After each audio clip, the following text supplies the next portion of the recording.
Yung puro planong drawing noon, sa wakas, nakulayan na ngayon. Lunes na Lunes at ako'y sinisipag na magpa-navel piercing. Kahapon pa nga lang, nag-window shopping na ako sa Facebook. What? O diba? Akala nyo sa mall lang ang may window shopping. Ay nako mga Mariko. Syempre, pati sa Facebook, meron na din.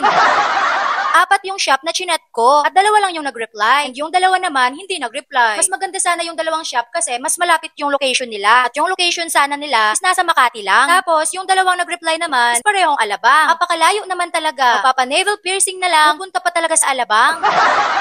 Para lang masunod yung gusto ko, ayon, bumiyahe pa talaga ako from Parañaque to Alabang. Anyway, ang tagal ko na talagang gustong gawin to. Ang kaso nga lang, nilalabanan talaga ng aking mind yung aking heart. Hindi kasi magkasundo yung 2, kaya hindi talaga matuloy-tuloy noon. Na para bang nagsasabi siya ng you're not ready yet, you need more time.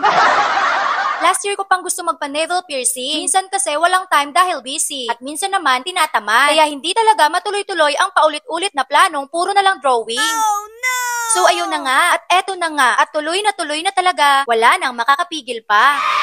Yung name nga pala ng shop kung saan ako magpapa-navel piercing, eto yung napili ko, sa Happy Needle Piercing and Tattoo. Kaya kung may balak man kayo magpa-navel piercing, pag-isipan nyo ng mabuti mga Mariko. Yung mga takot sa karayom, ay nako, wag nyo nang subukan. Kasi kailangan yung huminga ng malalim kapag itutusok na yung karayom. So ako, bago ko tinuloy ang aking pagpapa-navel piercing, ilang taon ko ring pinag-isipan to. Yung healing process neto is 6 to 7 months. So bago mo mapalitan ng bagong navel piercing, after pa na 6 months. Bawal maipit, bawal mag-high waist, at bawal ding magsuot ng fitted na damit. Kasi kapag naipit or nasagi yung pusod mo, titiisin mo talaga yung sakit. Yung schedule naman nila, every Monday to Friday, nasa Alabang sila. Yun yung home-based studio. And then, Saturday and Sunday, nasa BF Homes, Parañaque naman sila, sa Rise of Brutality flagship store. Yung complete address nga pala nila sa Alabang is sa Wawa Street, 120 Manuel L. Quezon, Alabang, Muntinlupa, 1780, Metro Manila. Dahil ngayong Monday nga at medyo masipag ako today, sinisipag din akong gumalaw-galaw at isa pa, wala na rin naman akong gagawin, kaya naisipan ko ngayong araw na lang. Sobrang haba din talaga nung biyahe ko bago ako nakarating doon. Ang bala ko sana, magmotor na lang para mabilis makarating. Ang kaso nga lang, biglang umulan, edi no choice. Grab car na lang talaga. Yung schedule kong 5 PM, pero dahil nga umulan at late ako nakarating, so ayun, parang 7:30 PM na bago ako nakabitan. On the way pa lang ako, grabe na yung kaba ko. Hindi ko maintindihan kung ano yung nararamdaman ko. Hindi ko alam kung kinakabahan ako dahil sa ako nga ay excited or kinakabahan ako dahil iniisip kong masakit. Pero masakit naman talaga. Parang 2 seconds lang naman. Grabe yung paghinga ko ng malalim sabay pikit ng aking mga mata. Bago ako kinabitan, nilinisan na muna yung pusod ko. Pero hindi madumi yung pusod ko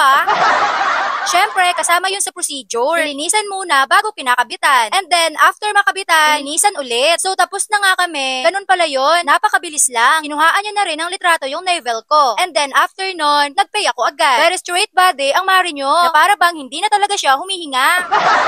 After picture ni ate yung navel ko, pina-check niya na muna sa akin if okay na. Dahil tapos na at pwede nang umuwi, nagbayad na muna ako bago nag-book ng masasakyan. Magbabayad na nga lang, nakipag-chismisan pa.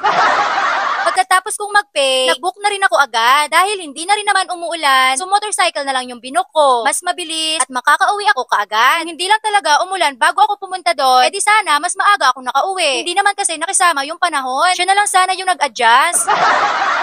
So I'm home na. Una yung araw ko. Dahil sa wakas, nakulayan ko na rin yung matagal ko ng drawing. Hey, it's me.